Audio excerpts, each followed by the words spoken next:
தினம்தோறும் விளக்கேற்ற நல்ல எண்ணெய் இதயம் நல்லெண்ணெய்.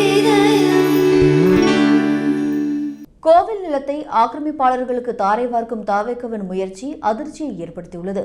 ஆட்சியாளர்களால் சேவைக்காகவோ மதம் அல்லது தொண்டு நோக்கங்களுக்காகவோ இலவசமாகவோ மானியமாகவோ வழங்கப்பட்டவை இனாம் நிலம் என்று அழைக்கப்படுகின்றன.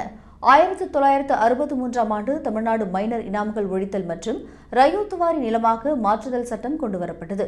அதன்படி மதம், கல்வி மற்றும் தொண்டு சார்ந்த நிறுவனங்கள், தனிநபர்கள் வசமிருந்த சிறிய இனாம் நிலம் ஆகியவை அரசுடைமையாக்கப்பட்டன. இனாம் நிலத்தை இழந்த நிறுவனங்களுக்கு அரசு சார்பில் ஆண்டு இழப்பீட்டுத் தொகை வழங்கப்பட்டது. இந்நிலையில் நேற்று இந்து சமய அறநிலையத்துறை ஒரு அறிவிப்பை வெளியிட்டுள்ளது.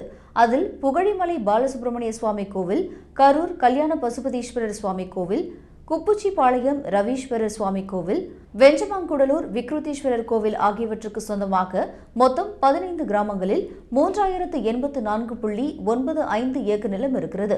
அவற்றுக்கு 3390 பட்டாதாரர்கள் இருக்கின்றனர். இப்போது அந்த நிலத்தை யாரும் பத்திரப்பதிவு செய்ய முடியாத வகையில் ப்ராஹிபிட்டரி மாடியூல் என்ற செயல்முறை மூலம் தடை விதிக்கப்பட்டுள்ளது. அந்த நிலத்தை மாவட்ட ஆட்சியர் தடைநீக்கம் செய்ய வேண்டும் என்று அறநிலையத்துறையின் அறிக்கையில் தெரிவிக்கப்பட்டுள்ளது. மேலும் வருவாய்த்துறை ஆவணங்களின் அடிப்படையில் தடைநீக்கம் செய்ய நடவடிக்கை எடுக்க சம்பந்தப்பட்ட கோவில் செயல் அலுவலர்களை அறிவுறுத்துமாறு அதில் தெரிவிக்கப்பட்டுள்ளது.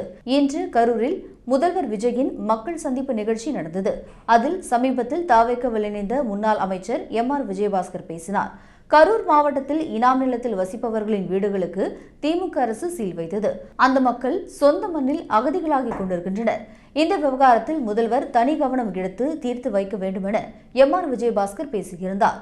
இன்றுதான் விஜயபாஸ்கர் இதுகுறித்து பேசிய நிலையில் அதற்கான அறிவிப்பு நேற்றே வெளியாகி இருப்பது அதிர்ச்சியை ஏற்படுத்தியுள்ளது. இதெல்லாம் பேசி வைத்து நடந்த செட்டிங் தானே என்று பக்தர்கள் கேள்வி எழுப்பி வருகின்றனர்.